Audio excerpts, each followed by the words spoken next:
എനിക്ക് ഈ ചർച്ച അവസാനിപ്പിക്കുമ്പോൾ നിങ്ങളോട് പറയാനുള്ളത്, നിങ്ങൾ ഈ കാര്യത്തിൽ കേന്ദ്ര സർക്കാരിൻ്റെ നയങ്ങൾക്കെതിരെ തുടർന്നുള്ള സമരങ്ങളൊക്കെ പ്രഖ്യാപിച്ചിട്ടുണ്ട്. അടുത്ത ദിവസങ്ങളൊക്കെ നിങ്ങൾ ഡൽഹിയിൽ ഈ കാര്യങ്ങൾ തുടരും എന്നാണ് ഞാൻ മനസ്സിലാക്കിയിട്ടുള്ളത്. അത് പോട്ടെ, പക്ഷേ കേരളത്തിൽ ഈ കാര്യം അറിയാലോ, കേരളത്തിൻ്റെ MP കൂടിയാണ് രാഹുൽ ഗാന്ധി.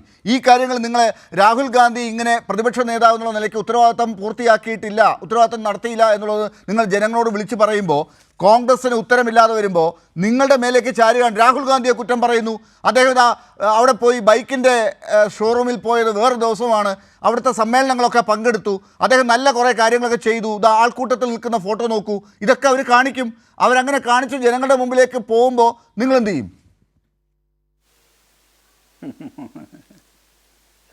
അതായത് കോൺഗ്രസിൻ്റെ ഓവർസീസ് സംഘടനയുടെ പരിപാടിക്ക് പോകാൻ തിരഞ്ഞെടുത്ത സമയം, ആ പരിപാടിക്ക് രാഹുൽ ഗാന്ധിയെ ക്ഷണിക്കാൻ തീരുമാനിച്ച അവിടുത്തെ ഓവർസീസിൻ്റെ ആളുകൾക്കും പ്രത്യേക ബഹുമതി കൊടുക്കണം. അത് കേട്ടിട്ട് അങ്ങോട്ട് പാർലമെൻറ്റിൻ്റെ സമയത്ത് അങ്ങോട്ട് പോയ ആളിന് ഈ പാർലമെൻറ്റിൻ്റെ സമയത്ത് ഡൽഹി വിട്ടു പോകാൻ എങ്ങനെയാണ് ലീഡർ ഓഫ് ഒപ്പോസിഷന് മനസ്സ് വരിക?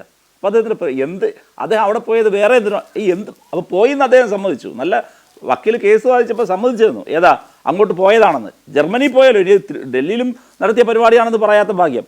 എന്തിനാ ജർമ്മനി പോയെന്ന് പാർലമെൻറ്റിൻ്റെ സമ്മേളനത്തിനകത്ത് നടക്കുന്നൊരു സമയത്ത് എന്തിനാണ് ഇന്ത്യ വിട്ടുപോയത്? അദ്ദേഹം ഡൽഹിയിലുണ്ടാവണ്ടേ, അദ്ദേഹം പാർലമെൻറ്റിനുള്ളിലുണ്ടാവണ്ടേ, ഈ സമരം നയിക്കണ്ടേ? എന്തിനു പോയി? ഇനി അടുത്ത് ഞാൻ തിരിച്ചൊരു കാര്യം ചോദിക്കട്ടെ. കേരളത്തിൽ നിയമസഭാ സമ്മേളനം നടക്കുന്ന സമയത്ത് ശ്രീ വി ഡി സതീശൻ അവിടെ ഖത്തറിൽ അവർ ഇൻഗാസ് എടുത്ത പരിപാടിക്ക് പോവോ? KMCC പരിപാടിക്ക് പോവോ? അങ്ങനെ പോകാൻ തോന്നുമോ? അങ്ങനെ പോകാൻ തോന്നാമോ? ശരി.